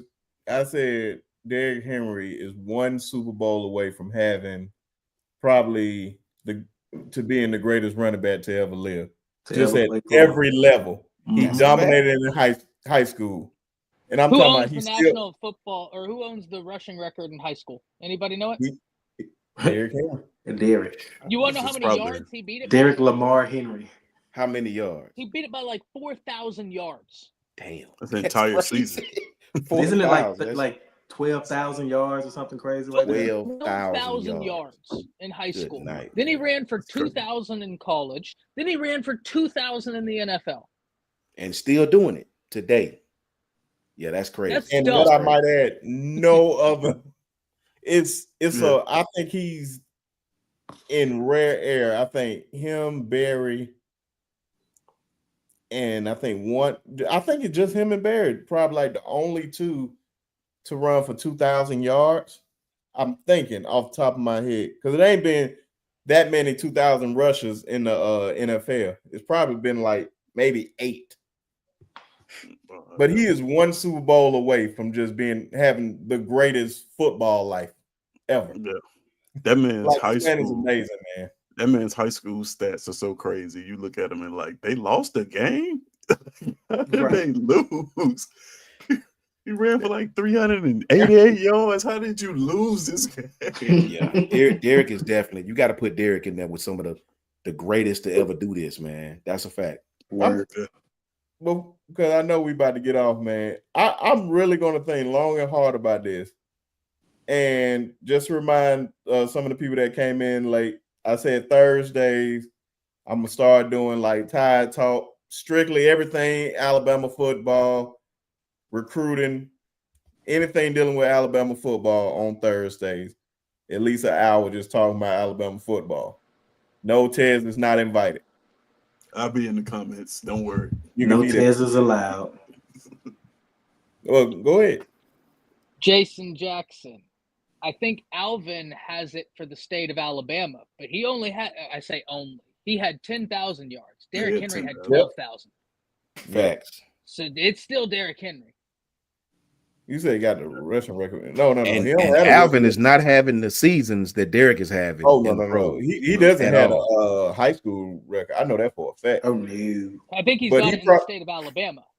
He broke the Alabama. Oh, yeah, he definitely got it in the state. Alvin does, yeah. But this man probably had one of the most craziest games. Man had 10 touchdowns this season and still lost the game. I don't know how you do that. I'd slap everybody on my team. Is that a fireable offense for a coach? Bro, I played this. Be. Hold up. Now, let me say this, because I've seen some ridiculous stuff. Man. No, with no disrespect. Sometime when you play 1 and 2A and 3A ball, bro, and the running back get 51 carries and get out of here. I understand. Get out of here. Let me see you play 6A ball, right? That's why I'm against very, the Pratvilles, really the Hoovers, about to do it. Thompsons. You playing against smut free TV over there with 51 carries. You got 780 yards at halftime. Boy, down in Alabama, man. Talking about Alvin. Yeah. You know, scoring 10 touchdowns is hard, man. 10 touchdowns. 10 touchdowns is hard, though. Getting 10 touchdowns is hard. I don't care. I watched what was the key? I watched Connell Williams at Etowah 5A get 51 carries, had like 375 and 9 touchdowns. Right? So high school ball is, bro. Listen, high school ball is if you're a great player and you playing a buku, we play Coleman High School or something like that, bro, I'm gonna have 375 before the third quarter. Easy peasy. It just all depends on how many times you give me the ball. I want to see you do that against Saraland or Thompson or Prattville or somebody like that. I don't care what you did against Sulligent. And this I promise y'all, this is the last one. Just shout out to my man Paul T. He said off topic, Packers GM petition to ban the tush push. And and I'm gonna tell you right now, Paul, it's so many. I'm so glad that all of them are coming out. Like what's my guy name up in Buffalo? Sean McDermott. McDermott, one of them. Yeah, man. He said he has a problem with the tush push, but proceed to do it 5 times in the AFC Championship game with Josh Allen, but he was concerned about their health. What is their issue with it? They can't. They can't stop it. Okay, yeah. They're trying to make it a health issue. Man, that's what I literally said on Twitter. If they say anything, and that's why I'm glad all of them talking now about this, from Al Michaels to Bill Cowher, love all those guys. But they sounding soft right now. Like, come on, man. Stop it. Stop it. Just stop it. How about you stop me on first, second, and third down? Boom. Listen, the beautiful thing about football and combat sports, you want to know why those two are my favorite? Boxing, UFC, football, why those are my 3 favorite sports in the world.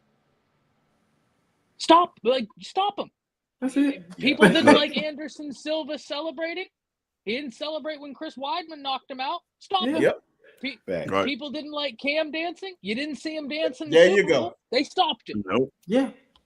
Tush push doesn't work on 3rd and 5. Facts. Why That we is being so soft? Like every NFL player that I have seen, Hall of Fame players I may add, have zero problem with the tush push. But all these coaches have a problem with it. Former coaches have a problem with it. Packers GM. Oh, you want to know why? GM. Like, come on, bro. This is like one of the most softest things I have ever heard. If they ban that, the NFL look real soft right now. Because the coaches are trying to coach their way to stop it, and you can't. You can't. You just got to want it more than the other team. Yep. Just go look at Sean. I think is Sean McDermott time in Buffalo. Mm-hmm. So just go look at his press conference. Just hearing him say that, I instantly thought about it. Like, bro, you ran that play 5 times, at least 5 times in the AFC Championship game, and you talking about you concerned about people health. So you didn't care about Josh Allen health in that game. That's basically what you're telling me. Josh Allen's a big dude. Exactly. But he wanted to win the game. He wanted to get to a Super Bowl, didn't he? But it didn't work. Man. I don't know what they're doing with that. I can't do it, man. Like I said, man, appreciate everybody. Paul T, great question at it. I'm glad you said that because I wanted to get that off. Because they banned it, they all soft. You know what? I don't even think that's the most unstoppable, like 1-yard play. I personally like the way that y'all handle goal line when y'all run when y'all was running Jalen Milroe in the condensed set, but y'all like run him off tackle a little bit. When it was, I don't know if I can explain what I'm I hated that. I know exactly what you mean. It works. He ended up gaining like 15 yards. It works. Yeah, because everybody's thinking you're gonna do some, quarterback dive or something like that. He just patient, wait till the hole open up, bam. I think that's more unstoppable. We don't have Jordan Mailata. Exactly. Landon Dickerson. And then back to the cap, the elephant package. Y'all remember that where they'd put them 2 big ass defensive linemen? Yes. That's what I wish. Derrick Run Payne. Yeah. And then Derrick Henry behind it, and they would just say, please. What you gonna do with that? Yeah. Put Mount Cody back there. Yeah. Man, I used to love that. Yeah. But another great episode. We're gonna see how the combine go. We're gonna see who looks right, and we're gonna see some surprises, and we definitely gonna talk about it. But before we get out of here, definitely gonna let everybody shout out channels and all that good stuff. Appreciate my main man Ty, everybody's favorite, on the show tonight. It's always a blessing when he's here, and happy to see him. But since we talking about him, we let the main man go first, man. Yeah, man. Happy to stop in. It's been hectic, so glad that we didn't do the final whistle tonight, so was able to hop on over here. And now my dog, apparently, she wants to get in the shot. So we're out chilling in the back. But yeah, man, definitely appreciate you, man. You know how all of us feel about you. And shout out to Piano Man. Shout out to Coach Carl. He on that boat. Coach Al, Jance, Jay, Jason, the whole Wu-Tang clan of college football. Facts.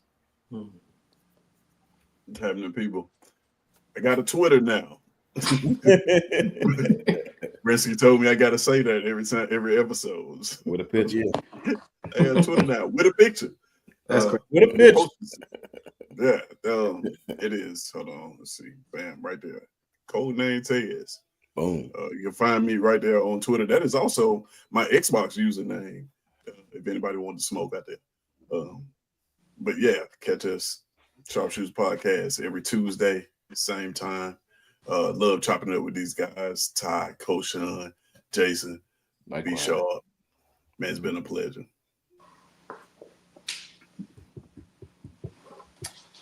What's up, everybody? You know, Oh my God. I love coming through here, chopping it up with my guys every week, man. I appreciate Brinsky for having me on.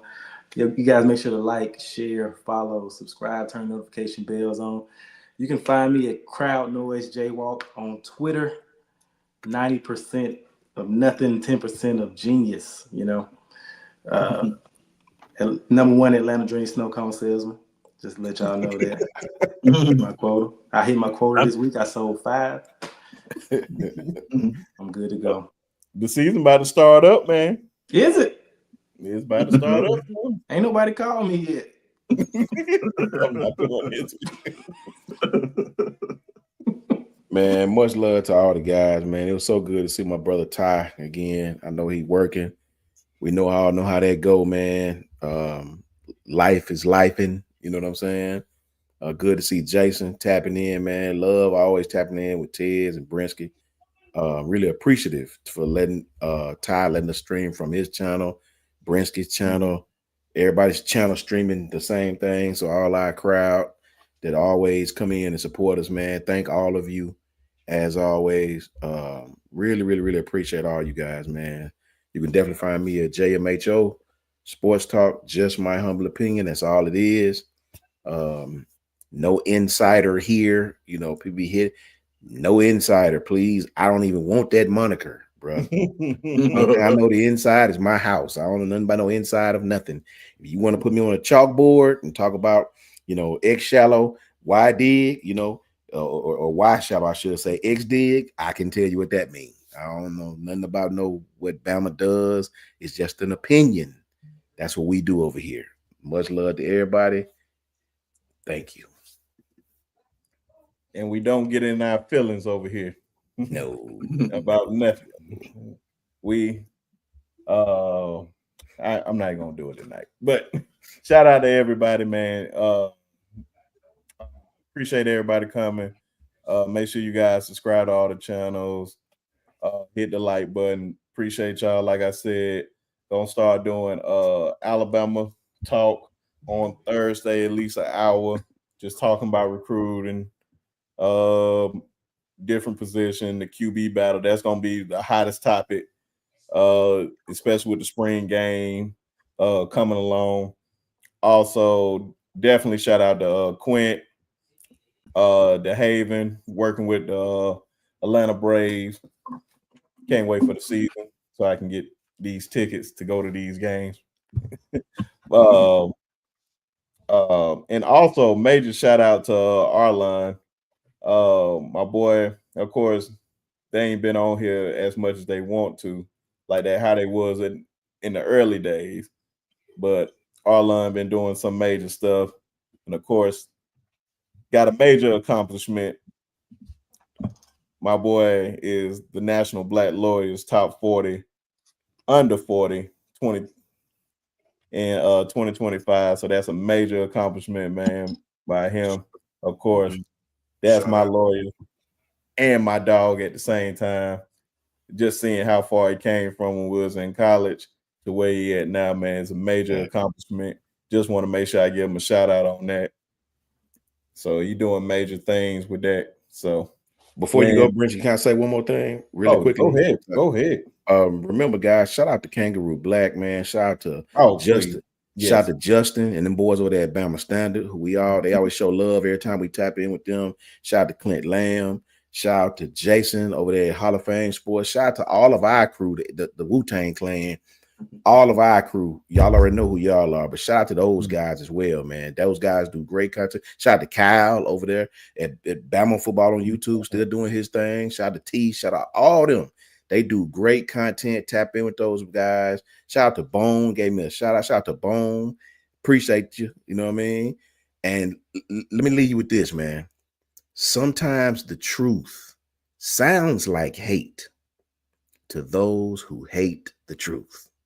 Does that make sense to y'all? Sometimes the truth sounds like hate to those who hate the truth. all of us, we are who we are because the we are, those letters tells you who we are, bro. Don't let that go over y'all head. Much love to y'all, man. Yeah, man. And I thank you, Justin Riley, on them. And hopefully I collab with all them boys. Definitely shout out to Kangaroo Black. Yeah, they show love, man. Shouting me out on his channel, and a lot of folks subscribe to the channel off that, man. Great, man, for real. Yeah, they got great content. Talk to Justin behind the scenes a couple times, man. Shout out to Justin. Shout out to Marvin, all them boys over there, man. John over there doing this thing, doing big things. Those guys do great work, man. Love tapping in with them. Tap into all these guys' channels. And Ty didn't say it, but Around the Table Sports, damn it. Tap in. I'll say it for him. Brinsky, you froze, bro? Yeah, I think he's stuck. Are you stuck, Brinsky? Is it China getting us already? Mm-hmm. They're getting us. Close it out for him, Ted. Okay, I'm right here. I don't know what happened, man. Mint Mobile, man. Oh, man. I was like, man, I was panicking over here. I was like, I ain't know. Oh, man. I was like, right when I'm about to close. So it was God's plan for this to happen. It had to happen. F them trees, y'all already know. F Auburn, F them trees, F Toomer's Corner, F them whatever toilet paper they use. They use Sentinel. Great value. The thin. Yeah, the great value. One ply. One ply. One ply. They're not a 2-ply people. They're not a 2-ply school. Like I said, Miss Janet not in here. I know she usually love that. So shout out to her too. And as always, F Auburn, roll damn tide. Roll